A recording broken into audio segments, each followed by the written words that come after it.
मित्रांनो, आता आपण आलो बापटमळ्या शेजारी. बापटमळ्याच्या खाऊगल्ली शेजारीच विघ्नहर्ता कॉफी शॉप, कॉफी सेंटरला आता आपण भेट देणार आहोत. तर तुम्ही समोर बघू शकता, खूप मोठी रांग इथं खाऊगल्लीची लागलेली आहे. कोल्हापुरात जसा रंकाळा तशा पद्धतीनंच इथं गर्दी खचाखच भरलेली दिसते तुम्हाला. तर इथं बरेच फूड स्टॉल आहेत आणि तिथलाच आता विघ्नहर्ता कॉफी सेंटरला आपण भेट देणार आहोत. तर मित्रांनो, बापटमळ्या शेजारच्याच विघ्नहर्ता कॉफी शॉपला आता आपण भेट देणार आहोत. तर मित्रांनो, आता आतून आपण फूड ट्रक बघूया.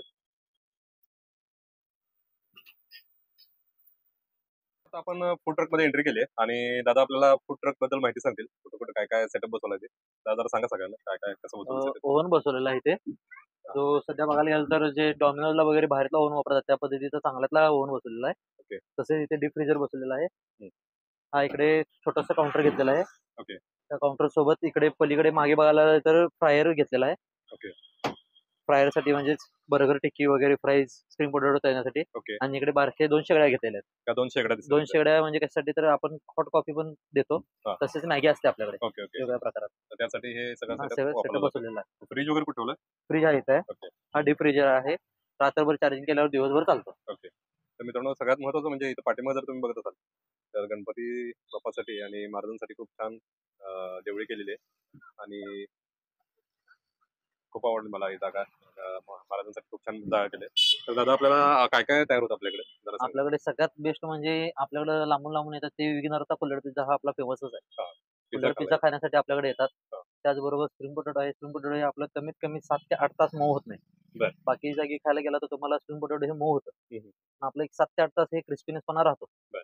हा होतं मऊ, पण एवढं प्रमाण त्यांचं जे मऊ पूर्ण पडणे असं नाही. पण हा. खाताना थोडाफार पणा तर क्रिस्पीपणा जो असतो तो आपल्याकडे राहणार म्हणजे राहणार. बर बर.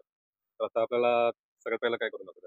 आपण तुम्ही म्हणाल तिखट बघायला गेलं तर मग स्प्रिंग पोटॅटो दाखवतो. स्प्रिंग पोटॅटो बरोबर तेल गरम झाल्यामुळे बर्गर दाखवेल. चालेल. तसेच आपला कुल्हड पिझ्झा तुम्ही आधी ट्राय केलेला आहे. होय, तरी होय. पण एकदा कुल्हड पिझ्झा पण हा परत ठीक आहे. एकदा टेस्ट करून घ्या. स्प्रिंग पोटॅटोसाठी आपण बटाटा पण हा इंदूर ह्या प्रजातीचा वापरतोय. बर. बटाट्यात पण खूप प्रकार आहेत. त्यातला आपण हा. इंदूर हा कंपल्सरी हा इंदूर 12 महिने हा आपल्याला इंदूर अवेलेबल करून घेतो आपण. बर. आणि ज्यावेळी अवेलेबल नसेल हम्म. तरी पण तो बाहेरून रेट का जास्त होईना खरं अवेलेबल करून इंदूर बटाटाच घेतो. स्पेशली इंदूर बटाटा वापरला इंदूर जातो. बटाटा वापरला जातो. तसेच ओके.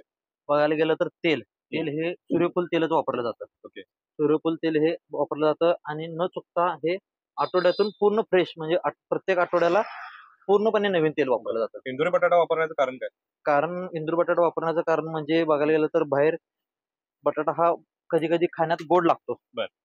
पण हा इंदूर बटाटा कधीच गोड लागत नाही. अच्छा अच्छा. चवीलाही वेगळा असतो. चवही चांगली असते. ओके.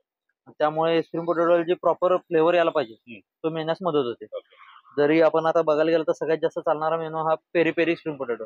पेरी पेरी स्प्रिंग पोटॅटोला समजा जर बटाटाच गोड असेल हा. तर त्यावर पेरी पेरी मसाला मारून पण काहीच चव येत नाही. कधी बरं. गोड तिखट गोड तिखट लागतं. हा. पण जसं पेरी पेरी मसाला हा इंदूरवर तुम्ही माराल हा. ती टेस्ट ही वेगळीच. अच्छा. त्यामुळे स्पेशली इंदूर बटाटा इंदूर वापरला बटाटा जातो. वापरला जातो. ओके. पुढची प्रोसेस आता आपण बघूया. लिक्विड कसलं आहे दादा? हे लिक्विड मध्ये आता आपण सध्या तांदूळ पीठ, बर. मैदा, कॉर्न पीठ आणि तसेच एक 2 ते 3 मसाले आपले स्वतःचे वापरले जातात. ओके. जेणेकरून कस्टमरला टेस्ट हे यावेत. ओके. तसेच थोड्या प्रमाणात कस्तुरी मेथी ही वापरली जाते. कसुरी मेथी पण वापरली. कस्तुरी मेथी वापरली जाते. आता हे बघायला गेलं तर कस्तुरी मेथी ही कोण वापरत नाही. त्यावर हे bread ब्रेड crumbs क्रम्स वापरले जातात जेणेकरून क्रिस्पीनेस पण जास्त यावा. ओके. ते चांगल्या प्रकारे ब्रेड क्रम्ब मारून घेतलं जातं त्यावर. कुरकुरीत होण्यास मदत कुरकुरीत होते. होण्यासाठी मदत होते. ओके. आता आपण हे ब्रेड क्रम्ब वगैरे लावलेलं आहे ते तळण्यासाठी सोडतोय. तेल हे गरम झाल्याशिवाय सोडून पण चालत नाही स्प्रिंग पोटॅटो. आता हे तेल कुठलं वापरता दादा तुम्ही? सूर्यफूल तेल असते कंपल्सरी. सूर्यफूल तेल कंपल्सरी सूर्यफूल हा. तेलच वापरलं जातं. सूर्यफूल तेलाशिवाय दुसरं कुठलं तेल तुम्हाला मिळणार नाही आपल्या गाड्यात. चवीमध्ये काय फरक पडतोय सूर्यफूल तेलामुळे? चवीमध्ये फरक पडत नाही. पण बघायला गेलं तर आपण एक कस्टमरचा विचार करता गेलं तर ते समजा आपण काही वेळी आपण स्वतः पण खात असतो. हा हा. जर कस्टमरलाच आपण बाद देत असेल तर आपण खायचा कधी विचार करणारच नाही ना. बरोबर. कस्टमरला पण आपण जेवढं चांगलं देईल तेवढं कस्टमरकडे बेनिफिट आपल्याला एवढं येते की कस्टमर हे चांगलं बघूनच खाण्यासाठी येतात. बरोबर बरोबर. अगदी बरोबर आहे. हा विचार केला पाहिजे सगळ्यांनी. हल्ली बघायला गेलं तर कस्टमर हे असा पण विचार करतात की आपल्या घरात जे मिळणारे हा. आपण पदार्थ वापरतोय घरात हा. त्या पद्धतीचंच घरात आपल्याला बाहेर पण खायला मिळावं. बरोबर. फक्त ते घरात पेक्षा बाहेर खायला येतात. त्याचं कारण काय, एक बाहेरच्या आपल्या घरातल्या पेक्षा एक वेगळं काहीतरी मिळतं, त्यासाठी येत असतात. बरोबर. पण त्यांना आपण काहीतरी साधं पाम तेल वगैरे वापरून देण्यात काय अर्थ नाही. आणि बघायला गेलं तर पाम तेल आणि सूर्यफूल तेल ह्यात फक्त आणि फक्त 1 किलो मागे एक 8 ते 9 रुपयाचा फरक आहे. बर 8 ते 9 तसा जास्त रुपयाकडे फरक नाही आहे तसा. 8 ते 9 रुपयाकडे बघता आपण कस्टमरच्या जीवाशी खेळू शकत नाही. बरोबर अगदी बरोबर. स्पोर्ट्समन असल्यामुळे ह्या गोष्टींची हा, काळजी तुला आहे काळजी घेतली जाते. तसंच बघायला गेलं तर आपलं कढई रोजच्या रोज ही क्लीन केली जाते, वॉश केली जाते, धुतली जाते रोजच्या रोज. न चुकता धुतली जाते. ओके. ज्यावेळी आपण ओपन करतो त्यावेळी पण थोडंसं पाणी मारून ते पुसून घेतली जाते. विदिन संध्याकाळी झाल्यावर तेल हे बाजूला काढून पूर्णपणे शॅम्पूनं वगैरे किंवा एखाद्या साबणानेही धुतली जाते. क्लीन केली जाते. एक स्टीलचं म्हणजे ऑइली पदार्थ निघण्यासाठी एक लिक्विड असतं, ते लिक्विड आणून आम्ही धुतलं जातं रोजच्या रोज. त्यामुळे कधी तुम्हाला कढई घाण दिसणार नाही. रोजच्या रोज क्लीन दिसेल. आणि 90% हे आपण स्टील पदार्थ वापरण्याचे, स्टीलचे साहित्य वापरण्याचा प्रयत्न केलेला आहे, जेणेकरून स्वच्छता व्यवस्थित स्वच्छताही maintain राहते. होईल. त्यामुळे आता याला किती वेळ लागेल तरी साधारण? एक 5 मिनिटं लागतात. थोडंसं ब्राउनिश व्हायला लागतं ते. एक 5 मिनिटांमध्ये ते ब्राउनिश होईल. आता कॅमेरा जाईल त्याला पोटॅटो होईपर्यंत आपण बर्गर टिक्की सोडतोय आपण तळायला. ह्या फ्रीज मध्ये आपण ह्या साईडला थोडंसं बघायला गेलं तर दूध, फ्राईज वगैरे ठेवलेलं असतं. ओके. त्यातून एक बर्गर टिक्की आपण फ्राईज करायला सोडतोय. ही बर्गर टिक्की आता सोडलेली आहे. ओके.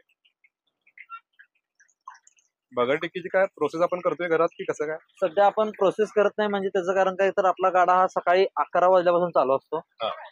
आणि बर्गर टिक्की ही आपण चांगल्या प्रतीचीच विकत घेतो, साधी घेतच नाही. आलू टिक्की म्हणजे टिक्की ही बारकी येते, तसेच ती बाहेर मार्केटला मिळताना पण स्वस्त भेटते.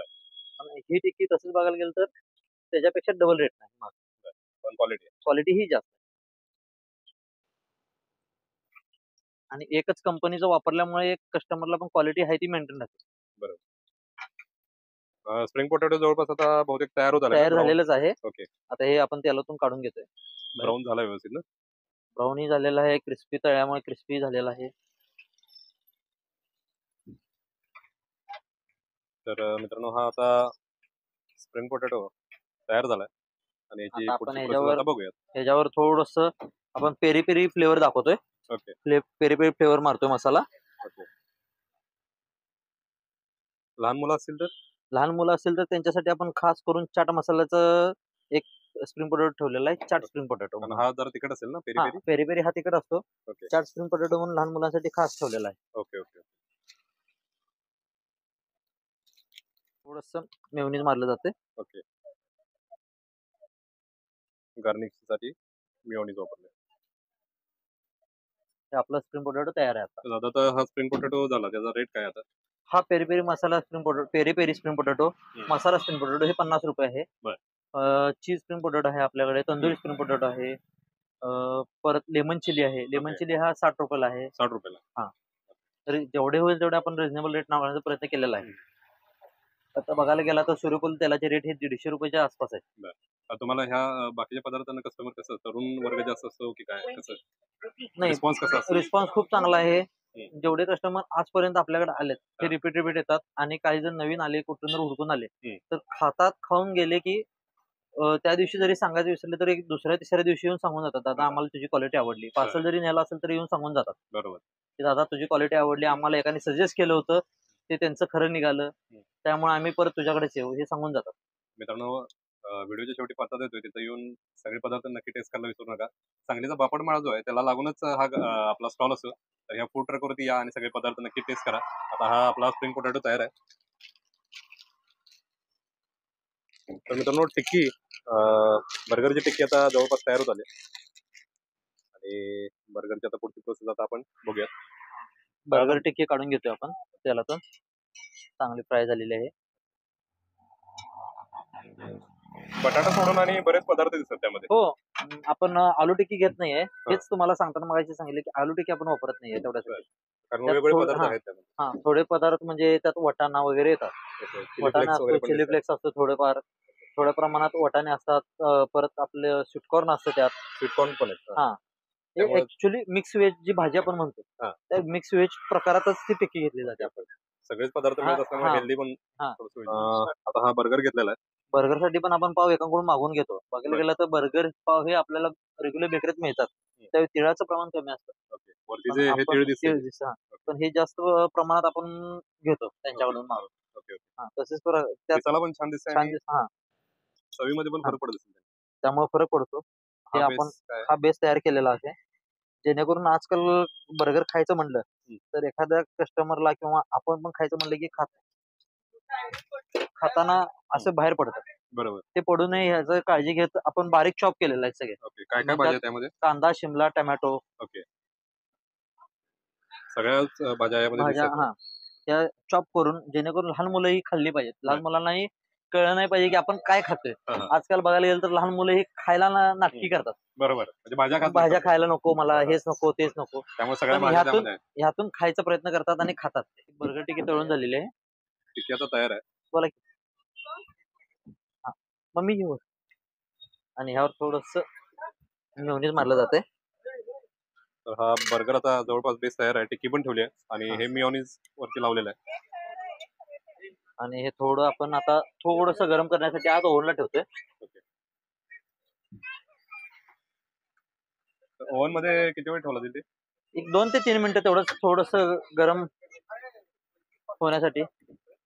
ओव्हन मध्ये मित्रांनो बर्गर ठेवला आहे आणि 2 ते 3 नंतर हा बर्गर काढला जाईल. थोडासा क्रिस्पनेस त्यामुळे वाढतो त्यामध्ये आणि चव देखील खूप छान वाढते. तर आता तो काढल्यानंतर आपण पुढं कसं प्रोसेस आहे ते बघूया.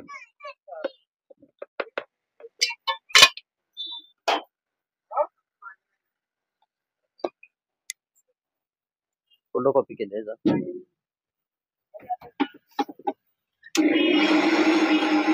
तर मित्रांनो समोर कोल्ड कॉफी बघतो आपण. हॉट कॉफी सोबत कोल्ड कॉफी देखील खूप फेमस आहे. थिक मध्ये असते कोल्ड कॉफी आपली. ही रेग्युलर कोल्ड कॉफी दिली जात नाही इथे. ओके. तर ही थिक कोल्ड कॉफी मित्रांनो आता काढलेली आहे बाहेर. चॉकलेट सिरप लावलं जातं. हे ओके. चॉकलेट सिरप घेतलेलं आहे पहिल्यांदा. बघायला गेलं तर हे चॉकलेट सिरप जे मारलं जातं हे कस्टमरच्या शो अप साठीच आहे. ओके. हे कस्टमर एक दिसावं, काही कस्टमरना हौस असते. प्रेझेंटेशनचा विषय आहे. कस्टमरना हौस असते थोडासा फोटो काढणे, सेल्फी काढणे. आताचा जमाना आहे तो स्नॅपचॅटचा आहे. स्नॅपचॅट काढणे, स्नॅपचॅटला स्नॅप टाकणे त्यासाठी. ही थिक कोल्ड कॉफी आपल्या समोर आता मित्रांनो तयार आहे. जवळपास ज्यूस सारखा थिकनेस आहे त्याला. थिकनेस चांगला असतो. ओके. आणि ही कोल्ड कॉफी काय रेट आहे? आपल्याकडे कोल्ड कॉफी 40 रुपयापासून पुढे 40, 40 50, 60. ही जी आहे ती आता 40 रुपये. 40 रुपयाचे प्लेन कोल्ड कॉफी. दादा दादा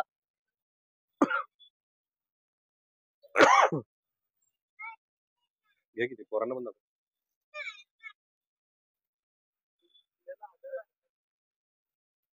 मित्रांनो कोल्ड कॉफी तयार आहे आणि आता आपण कस्टमरला दिलेली आहे. बर्गर काढून घेतोय. आता बर्गरचं काय काय झालं बघूया. बर्गर काढून घेतलेला आहे. तर मित्रांनो बर्गर आपल्या समोर तयार आहे आता आणि आता गार्निशिंग थोडा सॉस सॉस दिलेला देण्यात आहे. आलेला आहे. बर्गर तयार आहे आपला. ओके. थोडासा मगाचपेक्षा थोडासा ब्राउनिश झालाय हो. ओव्हन मध्ये ठेवल्यामुळे. आपण घेतानाच त्या पद्धतीत घेतलं जातं ओके. जेणेकरून आपल्याला परत ओव्हन मध्ये ठेवून थोडासा भाजला जावा. आणि त्याचे भाज्यांचा स्मेल जो आहे तो भाजल्यामुळे असं छान पसरतोय सगळीकडे. तर मित्रांनो एक काय म्हणू आपण खमंग असा सुगंध ह्या बर्गरचा येतोय. थोडा वेळ ओव्हनला ठेवल्यामुळे एक छान असा सुगंध त्याचा मस्तपैकी सुगंध येतोय त्याचा.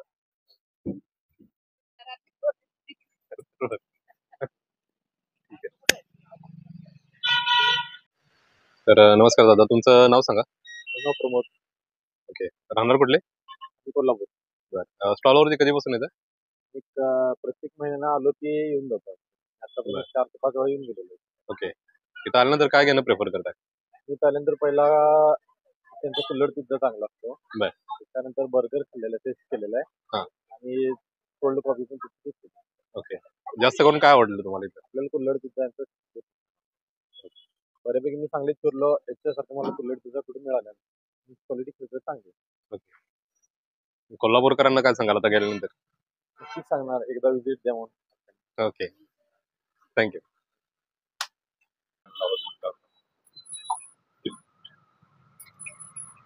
तर मित्रांनो विघ्नहर्ता कुल्हड कॅफेची सिग्नेचर डिश म्हणजे कुल्हड कॅफे. आता आपण टेस्ट करून बघूयात. तर वरनं मित्रांनो चीज आहे, चीजचं कोटिंग आहे आणि बाकी पनीर आणि कॉर्न, पनीर आणि कॉर्नचा मसाला वगैरे भरला असतो यामध्ये. तर मित्रांनो चीज खूप छान पद्धतीनं एकतर मेल्ट झाले. इथं बघू शकता टोमॅटो आणि हे बेबी कॉर्न स्वीट आणि हे चीज जे आहे ते सगळं मेल्ट झाले आणि अधूनमधून आपल्याला पनीरचे पीस देखील लागतात. तुम्ही टेस्ट ची कल्पना करू शकता. तर आंबट, गोड आणि तिखट अशा सगळ्या प्रकारची चव लागते. जे स्पेशली स्वीट कॉर्न जेव्हा दाताखाली येतात तेव्हा एक खूप छान अशी गोडसर चव त्याला येते आणि चीज एक व्यवस्थित मेल्ट झाल्यामुळं एक चीजी फ्लेवर त्याला खूप छान पद्धतीने येतोय. आणि पनीर देखील तुम्ही बघू शकता, इथं पनीर देखील आधीमध्ये पीस आहेत पनीरचे.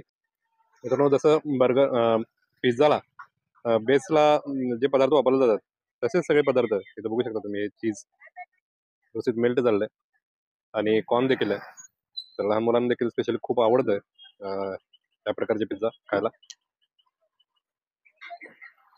चीज देखील खूप छान पद्धतीनं मेल्ट झाले. मग आपण ओव्हन बघितला होता, एक छान असा ओव्हन घेतलेला आहे त्याने आता ॲडव्हान्स, जो की गॅसवरती आणि इलेक्ट्रिक ह्याच्यावरती पण चालतो. तर त्यामुळं छान पद्धतीनं आता आतून देखील सगळ्या चीज वगैरे मेल्ट होते छान.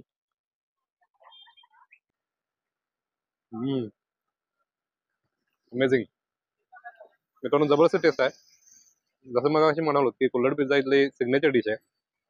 जर तुम्ही इथे या बाजूला आलात तर नक्की ह्या स्टॉलवरती आलात की कुल्हड पिझ्झा टेस्ट करायला विसरू नका. तसंच हॉट कॉफी, कोल्ड कॉफी देखील इकडे खूप छान मिळते आणि मिल्क शेक स्पेशली ह्या उन्हाळ्यामध्ये खूप छान पद्धतीचे मिल्क शेक जर तुम्हाला टेस्ट करायचे असतील तर विघ्नहर्ता कॅफेला भेट द्यायला विसरू नका. वा, नाद खोळा मित्रांनो.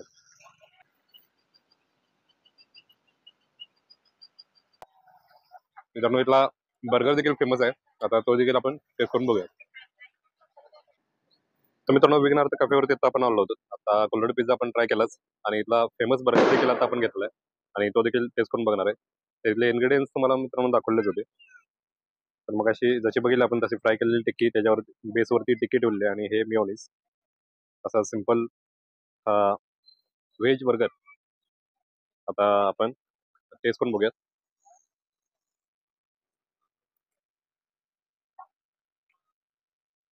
हम्म, वा, खूप मोठ्या साईज असल्यामुळं व्यवस्थित खाता येत नाही. पण मित्रांनो जसं दादा मगाशी म्हणालो की मध्ये टिक्की आहे ती अतिशय क्रंची आहे आणि फक्त पोटॅटोची नव्हे तर मिक्स व्हेज त्यामध्ये असल्यामुळं त्याची एक वेगळी छान अशी चव लागते आणि खाली बेस जो आहे तो अगदी तिखट आणि मसालेदार आहे. त्यामुळेच खूप छान टेस्ट या बर्गरची लागते. पुन्हा एकदा आपण टेस्ट करून बघूयात. हम्म, वा. तर मित्रांनो जेव्हा कधी तुम्ही या बाजूला याल तेव्हा विघ्नहर्ता कॅफे सेंटरला भेट द्यायला विसरू नका.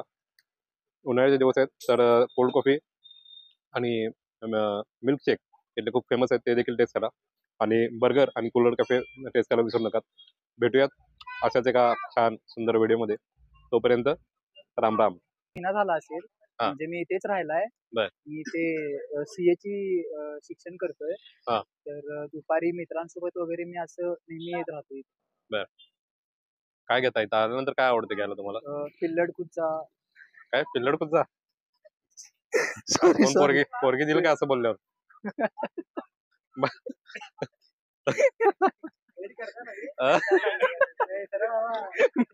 लाईव्ह लाईव्ह चालू आहे रे बाबा. लाईव्ह चालू आहे. मी माहिती कुठे. नाही बोल बोल बोल बोल. पिल्लड पिझ्झा, कोल्ड पुन्हा तेच थांब पिझ्झा. पुन्हा सांग. इथं आल्यानंतर काय घेणं प्रेफर करताय? प्रेफर तर असं कोल्ड कॉफी, पिझ्झा, बर्गर. जास्त काय आवडलं स्टॉलवरचं? जास्त म्हणजे कोल्ड कॉफी. म्हणजे मित्र असल्यामुळे कोल्ड कॉफी जरा जास्त घेतलं. टेस्ट एकदम चांगली आहे म्हणजे अफोर्डेबल आहे. एकदम अफोर्डेबल आहे. मित्रांसोबत वगैरे वातावरण पण चांगलं आहे बाजूला वगैरे. हो. तर हम्म. वातावरण चांगलं आहे ना. त्याच्याकडे माहिती रे, बोलू त्याला पुढे घे जरा. आता बोल बोल बोल आले बोल बोल बोल रे हा. आम्हाला काय निदान तुझ्यामुळे तर व्हिडिओ व्हायरल जाईल. बोल की काय बाकीच राहू दे. इंटरव्ह्यू घ्यायला हा. पोरी चांगल्या असतात मार खाण्यासारखं काय हुडकत कोणतरी येईल असं काय करू नको. तिथं वातावरण चांगलं आहे वातावरण चांगलं आहे. गार्डन वगैरे असल्यामुळे एकदम मस्त मजा येते गार्डन वगैरे आहे, वातावरण चांगलं आहे आणि मोस्ट इथं स्टुडंट्स असतात त्यामुळं एन्व्हायरमेंट स्टुडंट असल्यामुळे चांगलं आहे. ओके. आणि आम्ही TTMM करतो खरं आमचे भीक मंगे मित्र कधी कधी पैसे नाही देतात सोडून जातात. ओंकार शिंदे सारखे असे असतात. भीक मंगे आहेत बघा हे. Okay thank you. ओके. सगळ्यांच्या अकाउंट मध्ये किती रुपये आहेत?